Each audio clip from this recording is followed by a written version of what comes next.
When my husband revealed he wanted a divorce, I was blindsided. He handed me over to his lawyer, expecting me to be passive and compliant. But instead of folding under the pressure, I decided to take control. Armed with determination and a firm resolve, I approached the lawyer with a clear intent. I wasn't going to let this betrayal define me. What unfolded next was a battle for my rights and dignity that would change everything. Ophia will describe how I reclaimed control of my life and put an end to my husband Xander's destructive influence. For privacy reasons. As a prominent lawyer in my state, I plan to use pseudonyms. Anonymity is important for many reasons.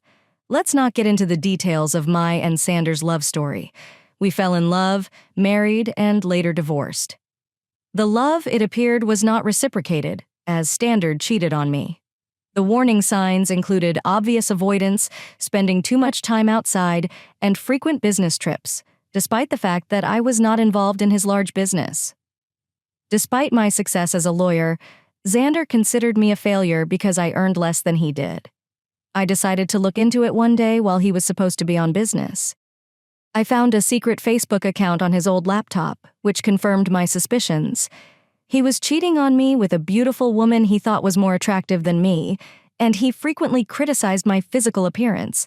Heartbroken and angry, I confronted him immediately.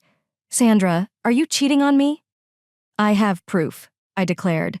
Sandra responded coldly, "Sophia, you're just not that interesting anymore. You're always preoccupied with pointless cases, ignoring me. Furthermore, you are not a supermodel capable of captivating me solely through your appearance." Confused, I responded, "What exactly are you talking about, Xander? I have a demanding job, and you knew it when we got married. I have not neglected you. You stopped coming home and refused to communicate, and that's how I learned about Sandra's affair." When I finally decided to confront him, I anticipated some remorse from him. However, the cold response I received took me off guard. He shifted the entire blame onto me, justifying his cheating, a claim that had no merit, and refusing to be falsely accused. I highlighted the flaws in his accusations. Instead of defending his position, he went cold again and casually admitted that he was relieved I had discovered his affair. Sandra declared in a chilling tone that he was glad he found out. "Sophia, I no longer have to hide my lovely girlfriend. She and I will have a wonderful life together once I divorce your useless self. Finally, I plan to marry someone who is worthy of me and my name."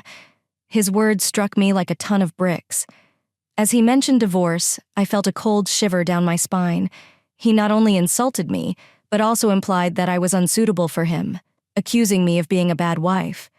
He made no apologies for his affair, even boasting about how a mistress would make a better spouse. Tears streamed down my cheeks as he demeaned me and proudly announced his affair. This was the man I had loved for over a decade, and his words left me devastated. Through my tears, I asked Xander, "How could you say that? All these years, I've been by your side through thick and thin, honoring my vows and prioritizing you over all else." His callous response cut deep, diminishing my worth. "Well, Sophia, it doesn't matter anymore. You're simply not right for me. I am aware that being a proud business owner and a woman with average looks and a pretentious law degree will not benefit me," I protested, feeling completely dehumanized. "How could you, Xander? I am a capable woman, even if I do not meet your narrow definition of beauty. I've been a good wife for you. And now you're considering divorce." He corrected me coldly. "I'm not thinking about divorce, Sophia. I have already decided to divorce you. I am done. I do not want to be with you anymore. I'll file soon and have already hired an excellent lawyer. You better leave before I come home. I don't want to see your ugly face again." A few hours after Xander hung up on me, he sent the divorce papers to a friend who looked at me sympathetically.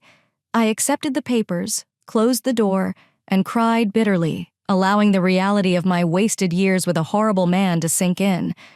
However, I decided not to let this break me. I was a strong woman, determined to take control of her life and teach Xander a lesson.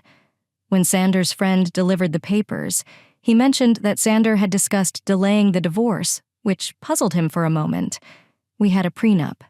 Xander insisted that if he cheated, I would be entitled to half of his business. something I had overlooked during my emotional turmoil. It was understandable why Sander wanted to prolong the divorce. He hoped that I would give up my rightful share. I was determined not to let go of what was rightfully mine. I immediately contacted his lawyer and scheduled an appointment within 2 days. I moved out of Sander's house and into my childhood home, which was under my name. I texted Sander that I'd already relocated my belongings, asserting that I took my ugly face and body out of your damn house.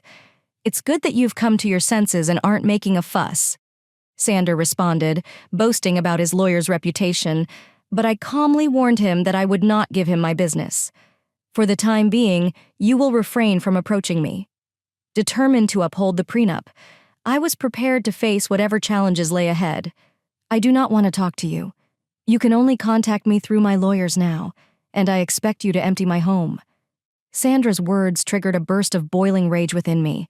It's incredible how anger and hatred can fuel one's determination when confronted with such utter contempt. My mind cleared, and I almost laughed at Sandra's ignorance. He didn't know who he was up against. It's doubtful that his lawyer Jake knew either. I scheduled a meeting with him at a cafe. When Jake saw me, he began to tremble visibly. Only after recognizing me did he appear confident, but not enough. Jake was a decent lawyer, but he had not expected to face someone like me. Sander never considered me influential, so Jake was completely unprepared for our encounter. Jake appeared nervous, and his hands shook, but I avoided further intimidation. He was not to blame for my situation. "Hello, Jake. Nice to see you here." I greeted him, noting his surprise. "If you have any questions, please let me clarify them." "Yes, ma'am. I am the wife. I'm very sorry." "I didn't expect you to show up," Jake stammered, flustered by my presence. "The surnames do not match because I married after earning my law degree. I used my maiden name for official purposes," I explained. "I see," Jake murmured, visibly uncomfortable. "So I'm assuming you want to drag out this case?" "That is what my client told me." "Jake, your client has been misleading you. He is the one who wants to prolong this case. Isn't this what he told you?" I confronted him directly, aware that my reputation as a lawyer spoke volumes. Jake squirmed under my scrutiny, accustomed to asking the appropriate questions. I did not mince words. "You don't have to respond, Jake. I've known Xander for more than a decade. I married that idiot for God's sake. I know what goes through his thick skull." Concerned about Jake's situation, I decided to enlighten him. "Because I know you and it is not fair to you, I will tell you the truth about this divorce." "What do you mean, ma'am?" Jake inquired, obviously taken aback. "Did my dear husband tell you that he cheated on me?" I asked pointedly. I watched Jake's expression for confirmation, and his reaction confirmed my suspicions. Jake was once again taken aback by my revelation. "I will not lie to you. It stung and hurt my ego to admit to my colleague that I had been cheated. It's an unpleasant experience. However, I knew better than to betray my feelings, no matter how humiliated I was. I knew I still had the upper hand. Jay, on the other hand, did not know. He replied, "No, I don't think my client told me about that." But he did warn me that, in his words, you would make some baseless accusations to ruin him. "Oh, Jake, you poor thing. Your client has played you like a fiddle. Although Sander thinks you are one of the best lawyers out there, this may make you happy." "That's a big compliment, but I'll never measure up to you, ma'am," Jake admitted. "I wish he'd told me that his wife is also a lawyer. He only told me you work for a law firm. My husband never took my accomplishments seriously. He had a habit of undermining my efforts and influence. It was foolish of me to stay with him so long. However, it was prudent of me to sign the prenup to protect my buttocks." I explained that Jake was taken aback by the mention of the word prenup. He looked stunned, and the term seemed unfamiliar to him. I didn't need to be a rocket scientist to realize he'd been ambushed again. Xander had conveniently forgotten to mention the prenup to Jake, perhaps hoping that I would forget about it. So who knows, it did not matter. Jake was frazzled after the prenuptial agreement became public. "There is a prenuptial agreement in this marriage. Your husband had not mentioned it." "Do you have any proof, madam?" Jake inquired. "Oh, Jake, I have plenty of proof. I brought the papers along. I had a feeling Xander would try to avoid dealing with the consequences of his actions. No, not on my watch. I really want to see the papers, ma'am. Also, I believe I would need to see proof of his affair, if you have it. Don't worry, Jake, I brought everything. As I previously stated, I have no desire to prolong this divorce. The sooner it occurs, the better for me. I handed over all of the evidence to Jake. From messages to pictures and documents, I had all of the proof in my handbag. I casually handed them to Jake, knowing that the case would always go in my favor. Jake carefully reviewed each and every document before signing and looking defeated. He then looked at me and said, "I see you have solid proof for everything, ma'am." I had no idea about any of these things. I figured it out, Jake. Also, I understand how difficult it is to work with untrustworthy clients, especially when the opposing party has an equally strong lawyer on their side. You are correct about that, ma'am. I think that's all I needed to say today. I believe I should have a serious conversation with my client before proceeding with his case. I am sure someone will contact you soon, although I cannot guarantee that it will be me. I understood what Jake was implying, but I didn't say anything. I thanked him for his time and walked out of the cafe. I went straight to work and started preparing my own divorce documents. All the lingering sadness was gone. There was a rage within me that drove me to ensure that Xander suffered the consequences of his actions, and I knew he had no way out of the mess he'd made. Xander took one day to respond to me. He called me on my phone, despite my instructions not to contact him directly. It was funny, but not unexpected. I knew he'd find himself in this situation. When I answered the phone, he sounded very angry. "What the hell did you say to my lawyer, Sophia? Look who called after telling me to stay away. Now what happened to your lawyer?" "Xander? Sophia, stop playing around. Tell me everything you told him. That prompted him to quit today. Your lawyer resigned today." "How sad." "Xander, I suppose you should have told your friend about your situation and who they would be fighting against. You're not sure what you're saying. You are a freaking nobody. I will not let you take away my family's business." "Oh, I'd like to see you try, Xander. I'm going to hire a better lawyer and doubt you. Simply wait and watch. I'll destroy you in court. You will come to me and beg for mercy." "That sounds like a plan, Xander. Good luck with that. But here's some legal advice. Remember to inform your new lawyer about your affair and prenup." When I said that, Xander simply hung up on me.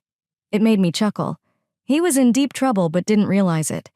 He would approach every lawyer in town to see if they would represent him. People knew not to mess with me because I had no name here. Furthermore, anyone stupid enough to believe his lies would be dragged back to reality. I presented them with my ammunition. Sanders stated that he would make me beg for mercy. I knew it was only a matter of time before he came begging at my door. I was correct in assuming Sander would return begging at my door. He literally had no other options. One morning, as I was getting ready for work, there was a knock on my door. I was perplexed as to who showed up at such an unusual time. Imagine my surprise when I opened the door to see my soon-to-be ex-husband, looking forlorn and tired. I invited him in because I didn't want the scene outside my house. I had already dealt with enough. When he came inside, I told him, "Xander, hurry up. I don't have the time to waste on you. I'm not even sure why you're here. We were supposed to communicate only through lawyers." "Yeah, about that. I have yet to find a good divorce lawyer." "Oh, Xander, how sad. You better hurry up because I've heard your mistress is dying to marry you. I don't worry about her anymore. Listen, Sophia, we need to talk. You have been sabotaging my lawyer so that they will not take my case. That is extremely unfair." He said that, and I immediately laughed. I couldn't believe Xander had the audacity to place the entire blame on me. This once again demonstrated how little he valued my profession. He assumed that simply because he was willing to throw money, people would pull at his feet. Oh dear, that is an amazing joke, Xander. Let me just clarify that misconception for you. I have not been sabotaging anything. It's your stupidity that is causing problems. I do not understand. What did I actually do? Should I remind you that you lied to your lawyers about the affair and the prenup? That's enough to make them look foolish in court. Do you think lawyers would jump at representing untrustworthy clients like you? Furthermore, I admit that my name will turn a lot of people away. You may consider me useless, but I have a good reputation in this field. Yes, Sophia, I understand now. I try to be open with lawyers, but none of them are willing to assist me. That's what happens when you try to challenge an ironclad prenup. Xander, you really should have thought your affair through. Not that it matters right now. The damage is done. No reasonable lawyer would advocate for your cause. You'll give me half your business." Sandor's facial expression said everything. He did not want to lose his business. That's why he tried to get a good lawyer and prolong the divorce. He wanted to keep me hanging until I snapped and left him alone without demanding half of his time. After a few days, he realized that no one would side with him. He was even having trouble finding a lawyer who would oppose me. So he took what he thought was his last option. He started crying and baking. "Sophia, you understand how much this business means to me. Please do not do this. You can have everything else. The police make no request to split the business." "Why not? Sandor, you were the one who included the clause about splitting the business if you cheated. You think I'll give up my rights so easily? I deserve it after the betrayal you threw at me. It was all an error, Sophia. Believe me, I've put my relationship on hold because I realized what a huge mistake it was. Maybe we can give this marriage a chance. I am confident that this challenge will only serve to strengthen us." Sandor's words made me laugh aloud again. This man had more audacity than anyone else I knew. I honestly didn't know what to say. He was actually asking to reunite, as if I were stupid enough to do that. I had no idea he'd paused his relationship with his mistress. Rumors circulated that the mistress was unhappy, as was Sandor. But if he thinks this will make me return to him, he is completely wrong. I've already made the mistake of marrying a piece of and learned the hard way. Plus, I understood why he was suddenly desperate to get me back. "Sandor, you must be delusional to make such an outrageous suggestion. I didn't get this far in life by being completely stupid. I understand you want to contact me because you don't want to split your business, Sophia. We were happy together. Let us just move past this one time and restart our marriage. I'll cut off my mistress. I swear there is no reason to do that." "Sandor, believe me, once she realizes you won't be very wealthy after the divorce, she'll run away. As for me, this is my best chance to get out of this sham marriage. I want to thank you for showing your true colors before we had children. You will reap what you have sown." With that, I was nearly finished with my piece. I immediately stopped speaking, while Sandor begged and pleaded with me not to take his business. It was a pathetic scene, but it did not move me. Instead, it reminded me of the times I went to bed crying because my husband decided to betray me. Seeing Xander in a vulnerable position gave me satisfaction and completed my revenge. Now I just needed a clean slate to start over. I definitely got more than I bargained for. Karma struck Xander hard and fast. He tried for weeks to convince me to return home. I turned a blind eye to everything because I wasn't into his drama. I was ready to move on because he had already filed for divorce. I hired someone from my firm to represent me. I'm not a divorce lawyer, so I couldn't handle it myself. Besides, I wanted as little interaction with him as possible. After a month of trying to change my mind, he was forced to hire a lawyer and request a clean break. He knew that if I took the case to court, he would be humiliated and would end up spending money on court-appointed lawyers. So he withdrew and requested a mutual split. The prenuptial agreement made it very easy for me to get divorced. Of course, I had plenty of evidence to show everyone that Xander cheated. According to the prenup, he was supposed to give up half of his business to me. He was unhappy, but there was no way out. So he signed half of it for me. We made him an offer to buy me out, but he didn't have any money. Why would a large business owner like Xander have no money, you ask? He had spent it all on his mistress, who is now not returning his calls or texts. I guess she realized he wouldn't be rich anymore. But now, no one wants to date her because they know she is a gold digger. What goes around comes around, I suppose. Sandra's mistress was the least of his worries, especially since half of his business had disappeared. His earnings were drastically reduced. He had to sell his house because he did not have enough money to maintain it or even pay the mortgage. He is currently renting a condominium. That is a significant downgrade from the large mansion he previously stayed in. He did try to contact me again in the hopes of regaining complete control of his business. It is safe to say that will never happen. He now has two options: keep things as they are or save enough money to buy me out. If you want to know about me, I'm doing pretty well. I've delegated responsibility for my share of Sandra's business, and so far, everything has gone smoothly. Because of my combined income from law, practice, and business, I was able to upgrade my lifestyle and purchase a new mansion. Things are going well. I am living my best life, and I could not be happier. Overall, the divorce worked out well for me. Instead of being played by my ex-husband and his mistress, I ended up ruining their lives while improving mine.